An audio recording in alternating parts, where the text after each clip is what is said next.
밤이었습니다. 1815년 6월 18일 벨기에 워털루 들판에서는 나폴레옹의 마지막 전투가 막을 내리고 있었습니다. 포연과 피로 얼룩진 그 전장, 5만 명이 넘는 병사들이 쓰러졌습니다. 죽음의 비명과 포탄이 터지는 소리가 들판을 가득 메웠습니다. 하지만 그날 밤 런던의 한 저택에서는 그 어떤 총성도 비명소리도 들리지 않았습니다. 오직 기펜이 장부를 채워가는 소리만이 조용히 그러나 정확하게 울려 퍼졌습니다. 촛불이 흔들리는 서재, 한 남자가 조용히 앉아 숫자를 적어 내려갑니다. 그의 손엔 떨림이 없습니다. 마치 세상의 모든 혼란과 무관한 사람처럼 말이죠. 기록은 거짓말을 하지 않습니다. 하지만 그 기록을 읽는 눈은 세상을 속일 수 있죠. 여러분, 안녕하십니까?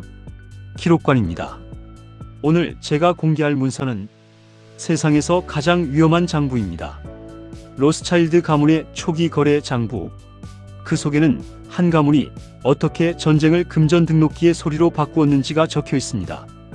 전쟁터의 비명소리가 은행의 금전 등록기 소리로 변하는 순간, 그 순간을 목격한 사람은 많지 않습니다. 하지만 장부는 기억합니다. 준비되셨습니까? 그럼 장부의 첫 페이지를 함께 넘겨보겠습니다. 1744년 독일 프랑크푸르트의 유대인 게토. 한 소년이 아버지의 작은 환전소에서 동전을 세고 있었습니다. 그의 이름은 마이어 암셸 로스차일드. 당시 유대인들은 토지도 소유할 수 없었고 직업도 선택할 수 없었습니다. 귀족도 군인도 될 수 없었죠. 그들에게 허락된 건 오직 돈을 세는 일뿐이었습니다. 하지만 마이어는 깨달았습니다. 세상에는 땅보다 더 빠르게 움직이는 게 있다. 바로 정보였습니다. 땅은 움직이지 않습니다. 성은 한자리에 서 있죠. 귀족의 영지는 고정되어 있습니다. 하지만 정보는 다릅니다. 정보는 바람처럼 움직입니다. 마이어는 알았습니다. 정보를 가장 빨리 손에 넣는 자가 세상을 지배한다는 걸 말이죠. 마이어는 5 아들을 유럽 각지로 보냈습니다. 런던의 네이선, 파리의 제임스, 빈의 살로몬, 나폴리의 칼, 그리고 프랑크푸르트에 남은 암셸. 5개의 도시, 5개의 눈, 5개의 귀. 하지만 가장 중요한 건 하나로 연결된 입이었습니다. 5 형제는 서로 다른 언어를 했습니다. 서로 다른 화폐를 다뤘죠. 서로 다른 왕을 섬겼습니다. 하지만 그들은 한 가족이었습니다. 한 장부를 공유했습니다. 그리고 한 가지 목표를 향해 움직였습니다. 정보의 속도를 장악하는 것. 여러분, 1815년의 유럽을 한번 상상해 보십시오. 전신도, 전화도, 인터넷도 없던 시대입니다. 런던에서 파리까지 소식이 전해지는데 며칠이 걸렸습니다. 말을 타고 가는 전령이 가장 빠른 통신수단이었죠. 배가 영국 해협을 건너려면 날씨가 좋아야 했습니다. 안개가 끼면 하루 이틀 항구에서 기다려야 했죠. 하지만 로스차일드 가문은 달랐습니다. 그들은 유럽 전역에 전령 비둘기 네트워크를 구축했습니다. 파리와 런던 사이에는 자신들만의 쾌속선을 띄웠습니다. 심지어 암호 체계까지 개발했죠. 비둘기가 날아갑니다. 다리에는 작은 메시지 캡슐이 묶여 있습니다. 그 안엔 암호로 적힌 단 몇 줄. 하지만 그 문장이 런던 증권거래소의 흐름을 바꿨습니다. 쾌속선이 폭풍우를 뚫고 영국 해협을 건넙니다. 다른 배들은 항구에 정박해 있는 동안에도 말이죠. 로스차일드의 배는 밤을 새워 항해했습니다. 선장은 두둑한 보수를 받았습니다. 목숨을 건 대가였죠. 초기 장부 한 권 17페이지. 여기 이렇게 적혀 있습니다. 정보가 도착하는 속도, 이익의 크기. 단순한 공식이지만 이게 바로 로스차일드 제국의 첫 번째 법칙이었습니다. 그들은 전쟁의 승패를 왕들보다 먼저 알았습니다. 시장의 흐름을 증권 중개인들보다 먼저 읽었죠. 그리고 그 시간의 격차 속에서 천문학적인 불을 움켜쥐었습니다. 30분. 때로는 단 30분의 차이였습니다. 하지만 그 30분이 천국과 지옥을 갈랐습니다. 30분 먼저 아는 자는 사들이고 30분 늦게 아는 자는 팔아치웠죠. 그 사이에서 부가 이동했습니다. 1815년 6월 18일 워털루 전투가 벌어지고 있었습니다. 유럽의 운명이 걸린 전쟁이었습니다. 나폴레옹이 승리하면 영국 경제는 붕괴될 겁니다. 영국 국채는 휴지 조각이 될 거고요. 런던의 모든 은행이 파산할 겁니다. 웰링턴이 승리하면 영국 국채는 폭등할 겁니다. 투자자들은 환호할 거고요. 대영 제국의 시대가 계속될 겁니다. 그날 런던의 모든 투자자들은 초조하게 소식을 기다리고 있었습니다. 안개 자욱한 런던 항구. 쾌속선이 들어올 때마다 사람들은 달려갔습니다. 워털루에서 온 소식이요? 전쟁은 어떻게 되었소? 누가 이겼소? 하지만 아무도 몰랐습니다. 항구에 도착하는 배마다 선원들은 고개를 저었습니다. 아직 소식이 없다고, 전투가 한창이라고, 결과는 아무도 모른다고 말이죠. 시간이 흘렀습니다. 6월 18일 밤, 6월 19일 아침, 여전히 소식은 없었습니다. 런던 전체가 숨을 죽이고 기다렸습니다. 6월 20일 이른 아침, 런던 증권거래소가 문을 열었습니다. 그리고 그가 나타났습니다. 네이선 로스차일드. 그는 항상 거래소의 같은 자리에 섰습니다. 사람들은 그 자리를 로스차일드 기둥이라고 불렀습니다. 거래소 중앙의 한 기둥. 네이선은 늘 그 기둥에 기대어 서서 시장을 지켜봤죠. 사람들은 그의 표정을 읽으려 했습니다. 그가 웃으면 좋은 소식, 그가 찡그리면 나쁜 소식. 로스차일드의 표정이 곧 시장의 방향이었으니까요. 하지만 그날 아침 네이선의 얼굴은 창백했습니다. 입술은 굳게 다물어져 있었습니다. 이마엔 땀방울이 맺혀 있었죠. 그의 손이 미세하게 떨리는 것처럼 보였습니다. 사람들은 숨을 죽였습니다. 무슨 일인가? 로스차일드가 저런 표정을 짓다니. 그리고 그가 명령을 내렸습니다. 팔아라. 영국 국채를 팔기 시작했습니다. 대량으로, 거침없이, 마치 세상이 끝나는 것처럼 거래소가 술렁이기 시작했습니다. 로스차일드가 국채를 판다. 웰링턴이 패한 게 틀림없어. 나폴레옹이 이겼다. 우리도 팔아야 해. 공포가 시장을 휩쓸었습니다. 투자자들은 앞다투어 국채를 내던졌습니다. 누구도 손실을 보고 싶지 않았으니까요. 모두가 팔려고 했고 아무도 사려고 하지 않았습니다. 가격은 폭락했습니다. 30%, 40%, 50%. 영국 국채가 반값으로 떨어졌습니다. 대영 제국의 신용이 무너지는 순간이었죠. 거래소는 아수라장이 되었습니다. 사람들은 비명을 질렀습니다. 어떤 이는 주저앉아 울었습니다. 평생의 재산이 한순간에 증발하는 걸 지켜봐야 했으니까요. 그런데 여러분, 바로 그 순간이었습니다. 거래소 구석구석에서 조용한 움직임이 있었습니다. 눈에 띄지 않는 사람들, 평범한 옷을 입은 중개인들. 그들은 소란스럽게 움직이지 않았습니다. 차분하게, 조용히, 체계적으로 움직였죠. 그들은 바닥 가격으로 떨어진 영국 국채를 사들이기 시작했습니다. 하나, 둘, 셋. 거래소가 혼란에 빠져 있는 동안 그들은 조용히 장부를 채워갔습니다. 매입, 매입, 매입. 그들이 누구였을까요? 네이선 로스차일드의 은밀한 대리인들이었습니다. 초기 장부 3권, 89페이지. 여기 이렇게 기록되어 있습니다. 1815년 6월 20일 영국 국채 매입 시작.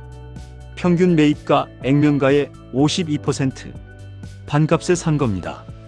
대영 제국의 미래를 반값에 사들인 거죠. 그리고 그 다음날 6월 21일 저녁 웰링턴이 승리했다는 공식 소식이 런던에 도착했습니다. 거리엔 환호성이 터져나왔습니다. 교회 종이 울렸죠. 사람들은 거리로 뛰쳐나와 춤을 췄습니다. 나폴레옹이 패했다. 영국이 이겼다. 전쟁이 끝났다. 그리고 증권거래소가 다시 문을 열었을 때 영국 국채는 폭등했습니다. 하루 만에 2배, 일주일 만에 3배. 전날 반값에 팔린 국채가 갑자기 귀한 물건이 되었습니다. 모두가 사려고 했지만 이미 늦었습니다. 물량은 이미 다른 곳으로 갔으니까요. 네이선 로스차일드는 거래소에서 국채를 팔지 않았습니다. 그는 그 국채로 영국 정부에 대출을 해줬습니다. 이자를 받으며 수십 년 동안 영국 정부는 로스차일드에게 빚을 지게 되었습니다. 장부 3권 91페이지 마지막 줄에 이렇게 적혀 있습니다. 이익 추정 불가. 영국 왕실과의 관계 영구적. 이익을 추정할 수 없을 정도였습니다. 너무 컸으니까요. 그리고 더 중요한 건 영국 왕실과의 관계가 영구적이 되었다는 겁니다. 채권자와 채무자, 빌려주는 자와 빌리는 자. 그 관계는 왕과 신하의 관계보다 강합니다. 왜냐하면 돈은 권력보다 강하니까요.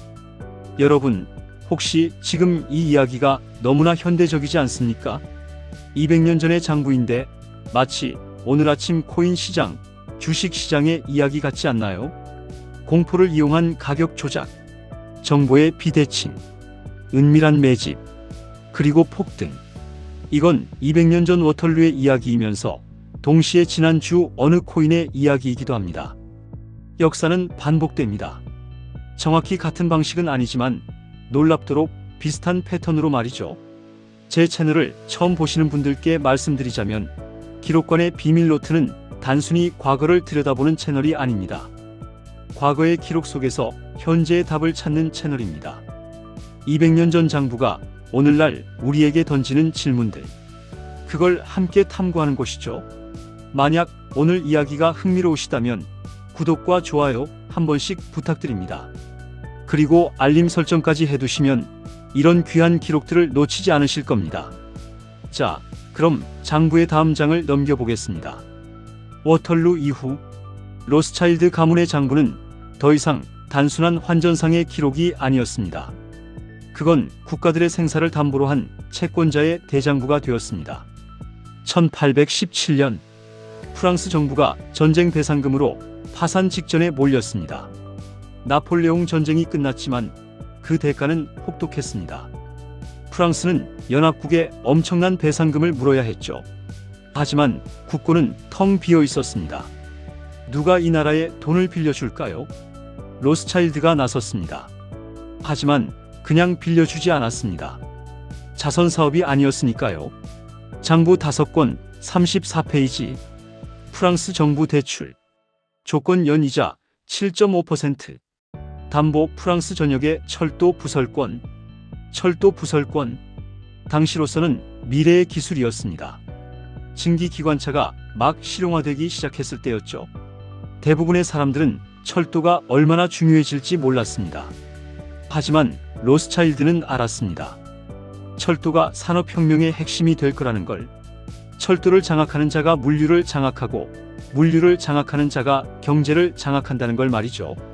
1822년 오스트리아 제국이 재정난을 겪었습니다. 로스차일드가 또 나섰습니다. 장부 7권 12페이지 오스트리아 정부 대출 조건 연이자 5% 담보빈의 주요 광산 채굴권 광산, 석탄과 철광석, 산업혁명의 원료였습니다. 여러분, 여기서 주목해야 할 건 이자율이 아닙니다. 담보입니다. 그들은 돈을 빌려주면서 국가의 인프라를 담보로 잡았습니다. 철도, 광산, 항만, 유럽 경제의 핏줄을 하나씩 손에 넣기 시작한 겁니다. 프랑스의 철도가 로스차일드의 것이 되었습니다. 오스트리아의 광산이 로스차일드의 것이 되었죠. 이탈리아의 항만이 로스차일드의 것이 되었습니다. 국가는 주권을 유지했습니다. 깃발을 흔들고 국가를 불렀죠. 하지만 그 나라의 심장은 다른 곳에 있었습니다. 장부 속에 있었습니다. 그리고 더 무서운 건 환율 조작이었습니다. 당시 유럽은 근본 위제였습니다. 각국의 화폐는 금의 양으로 가치가 결정되었죠. 1파운드는 몇 그램의 금, 1프랑은 몇 그램의 금, 이렇게 정해져 있었습니다. 하지만 로스차일드 가문은 유럽 5개 도시에 지점이 있었습니다. 런던, 파리, 빈, 프랑크푸르트, 나폴리. 그들은 이 5도시를 연결하는 금융 네트워크를 구축했습니다. 한 도시에서 금을 사들이고 다른 도시에서 금을 팔아치우면 환율이 움직였습니다. 금의 수요와 공급, 시장의 기본 원리였죠. 하지만 그들은 5개의 시장을 동시에 움직일 수 있었습니다. 한 곳에서 사고, 한 곳에서 팔고, 또 다른 곳에서 빌리고. 장부 8권 67페이지. 여기 이런 기록이 있습니다.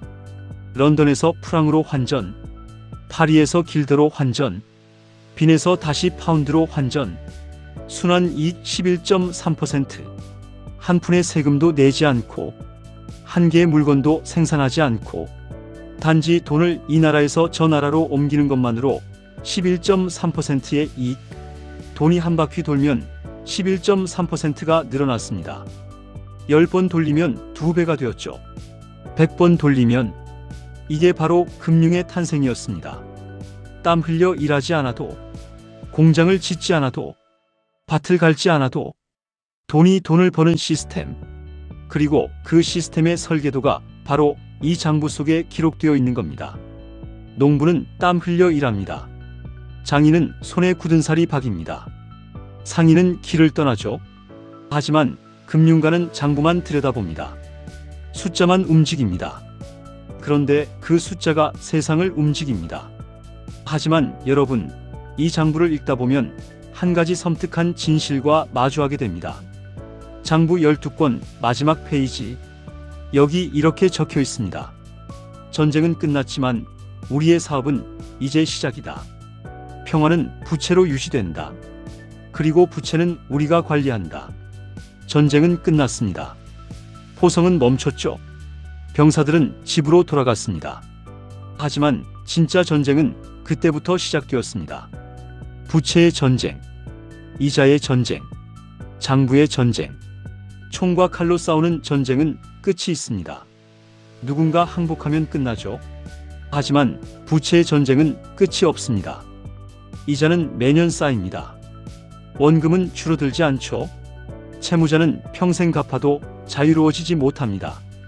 워털루 전투 이후 100년 동안 유럽에서 일어난 모든 주요 전쟁에 로스차일드 가문의 대출이 개입되어 있었습니다.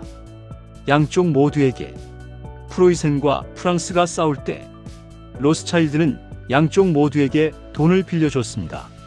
러시아와 오스트리아가 대립할 때 로스차일드는 양쪽 모두에게 이자를 받았죠. 영국과 독일이 군비 경쟁을 할 때 로스차일드는 양쪽 모두에게 자금을 댔습니다. 누가 이기든 누가 지든 장부에는 이익만이 기록되었습니다. 전쟁이 길어지면 대출이 늘어났습니다. 전쟁이 격렬해지면 이자가 올랐죠. 평화가 오면 재건 자금이 필요했습니다. 어떻게 해도 장부는 두터워졌습니다. 이게 바로 전쟁으로 돈을 버는 방법이었습니다. 전쟁을 일으키는 게 아닙니다. 전쟁을 막는 것도 아니죠. 전쟁을 금융상품으로 만드는 겁니다. 그게 로스차일드 장부에 담긴 가장 차가운 진실이었습니다. 병사는 죽습니다. 도시는 불탑니다. 가족은 흩어지죠. 하지만 장부는 살아남습니다. 숫자는 늘어만 갑니다. 여기까지 들으시면서 어떤 생각이 드십니까? 혹시 이런 생각이 들지는 않으셨나요? 이건 옛날 이야기잖아. 지금은 다르겠지. 정말 그럴까요? 2008년 금융위기 때 누가 돈을 벌었습니까? 서브프라임 모기지가 무너질 때 누군가는 그것에 베팅했습니다. 세상이 무너지는 것에 돈을 걸었죠. 그리고 엄청난 수익을 냈습니다. 2020년 코로나 팬데믹 때 어느 기업의 주가가 폭등했습니까? 세상이 멈췄을 때 어떤 산업은 폭발적으로 성장했습니다. 배달 플랫폼, 화상회의 프로그램, 백신 제조사. 누군가는 위기를 겪었고 누군가는 위기로 돈을 벌었습니다. 패턴은 200년 전과 놀랍도록 비슷합니다. 기록과는 판단하지 않습니다. 다만 기록을 보여드릴 뿐입니다. 그리고 그 기록이 여러분께 어떤 질문을 던지는지는 여러분 스스로 결정하실 문제입니다. 오늘 밤 저는 로스차일드 가문의 초기 장부 복사본을 오래 들여다보았습니다. 빽빽하게 적힌 숫자들, 날짜들, 거래 내역들. 그 하나하나가 역사의 뒤편에서 움직인 보이지 않는 손을 보여주고 있었습니다. 장부의 종이는 누렇게 바랬습니다. 잉크는 번졌죠. 어떤 페이지는 찢어졌고 어떤 페이지는 얼룩이 져 있었습니다. 하지만 숫자는 선명했습니다. 200년이 지났어도 숫자는 거짓말하지 않았습니다. 하지만 여러분, 제가 이 장부에서 발견한 가장 무서운 건 큰 숫자가 아니었습니다. 교묘한 전략도 아니었죠. 가장 무서운 건 장부 마지막 페이지 여백에 적힌 단 한 줄의 문장이었습니다. 작은 글씨로 거의 알아볼 수 없을 정도로 흐릿하게 적혀 있었습니다. 한 나라의 돈을 관리하게 해주면 누가 법을 만드는지는 신경 쓰지 않겠다. 이 문장은 마이어 암셸 로스차일드가 했다고 전해지는 말입니다. 실제로 그가 한 말인지는 확인되지 않았습니다. 역사학자들 사이에서도 논쟁이 있죠. 어떤 이는 후대의 창작이라고 합니다. 어떤 이는 실제로 그가 한 말이라고 주장하죠. 하지만 중요한 건 그의 장부가 이 말을 증명하고 있다는 사실입니다. 법은 바뀝니다. 왕은 교체됩니다. 정부는 무너지죠. 혁명이 일어나고 새로운 체제가 들어섭니다. 하지만 부채는 남습니다. 이자는 계속 쌓이죠. 장부는 이어집니다. 누가 권력을 잡든 그는 빚을 갚아야 합니다. 누가 법을 만들든 그는 채권자에게 고개를 숙여야 합니다. 200년이 지났습니다. 왕정은 무너졌습니다. 제국들은 사라졌죠. 혁명이 일어났고 전쟁이 끝났고 평화가 왔습니다. 하지만 장부는 여전히 기록되고 있습니다. 다만 이제는 종이가 아니라 디지털 데이터로, 기펜이 아니라 알고리즘으로, 컴퓨터 화면에서 숫자가 움직입니다. 1초에 수천 건의 거래가 이루어지죠. 인간의 손이 아니라 프로그램이 매매를 결정합니다. 하지만 본질은 같습니다. 로스차일드 가문이 발견한 법칙은 오늘날에도 유효합니다. 정보의 속도, 이익의 크기, 고빈도 매매 알고리즘, 1초에 수만 번 거래합니다. 인간이 눈 깜빡이는 사이에 수익을 내죠. AI 투자 프로그램, 뉴스를 읽고 0.1초 만에 판단합니다. 인간 트레이더가 기사 제목을 읽기도 전에 거래를 끝내죠. 블록체인 네트워크, 전 세계를 연결합니다. 국경이 없습니다. 은행이 필요 없죠. 모두 같은 법칙 위에서 작동하고 있습니다. 정보의 속도, 시간의 격차, 그 사이의 이익. 워털루에서 네이선 로스차일드가 했던 걸 지금 누군가는 디지털 공간에서 하고 있습니다. 공포를 팔고 바닥에서 사들이고 정보의 격차로 이익을 챙기는 것. 200년 전의 전략이 여전히 작동하고 있는 겁니다. 기술은 변했습니다. 비둘기는 사라졌고 광 케이블이 대신하죠. 쾌속선은 사라졌고 위성통신이 대신합니다. 하지만 원리는 그대로입니다. 먼저 아는 자가 이기고 늦게 아는 자가 집니다. 그렇다면 여러분, 우리는 이 기록에서 무엇을 배워야 할까요? 첫째, 정보를 가진 자와 없는 자의 게임은 공정하지 않다는 것. 워털루의 그날 런던 거래소에 모인 투자자들은 모두 같은 규칙으로 게임을 한다고 믿었습니다. 하지만 단 한 사람만이 결과를 이미 알고 있었습니다. 그는 속임수를 쓴 걸까요? 법을 어긴 걸까요? 아닙니다. 그는 단지 더 빨리 알았을 뿐입니다. 더 많이 투자했을 뿐이죠. 정보 네트워크를 구축했을 뿐입니다. 하지만 그 빠름이 모든 걸 결정했습니다. 둘째, 시장은 감정으로 움직인다는 것. 공포와 탐욕. 이 두 가지만으로 네이선 로스차일드는 영국 국채 시장 전체를 뒤흔들었습니다. 사람들은 합리적으로 판단하지 못합니다. 공포에 질리면 팔고 탐욕에 눈이 멀면 사죠. 그리고 그 감정의 물결을 읽는 자가 불을 거머쥡니다. 셋째, 부채는 권력이 된다는 것. 돈을 빌려준 자가 빌린 자를 지배합니다. 국가든 기업이든 개인이든 빚진 자는 자유롭지 못합니다. 로스차일드는 전쟁에서 이긴 나라에도 진 나라에도 돈을 빌려줬습니다. 그리고 그들 모두를 고객으로 만들었죠. 아니, 채무자로 만들었습니다. 승자도 패자도 결국 장부 앞에서는 똑같았습니다. 빚을 갚아야 하는 사람들. 그리고 마지막으로 가장 중요한 교훈. 장부는 기억한다. 우리가 잊어도, 역사가 잊어도 숫자는 기억합니다. 누가 무엇을 샀는지, 누가 무엇을 팔았는지, 누가 이익을 받는지. 장부는 거짓말을 하지 않습니다. 전쟁의 포성은 멈춥니다. 연설은 잊힙니다. 약속은 깨지죠. 하지만 장부는 남습니다. 숫자는 지워지지 않습니다. 오늘 밤 여러분의 통장을 한번 들여다보십시오. 그것도 하나의 장부입니다. 여러분의 거래 내역, 여러분의 수입과 지출. 그 숫자들이 여러분에게 무엇을 말하고 있습니까? 여러분은 매달 이자를 받고 있습니까? 아니면 이자를 내고 있습니까? 여러분은 자산을 사고 있습니까? 아니면 부채를 사고 있습니까? 여러분은 정보를 먼저 얻고 있습니까? 아니면 남들이 다 안 뒤에야 알게 됩니까? 여러분은 장부를 쓰는 사람입니까? 아니면 장부에 기록되는 사람입니까? 이게 로스차일드 장부가 우리에게 던지는 질문입니다. 200년이 지났지만 이 질문은 여전히 유효합니다. 아니, 어쩌면 지금이 더 절실한 질문인지도 모릅니다. 왜냐하면 지금 우리는 역사상 가장 복잡한 금융 시스템 속에서 살고 있으니까요.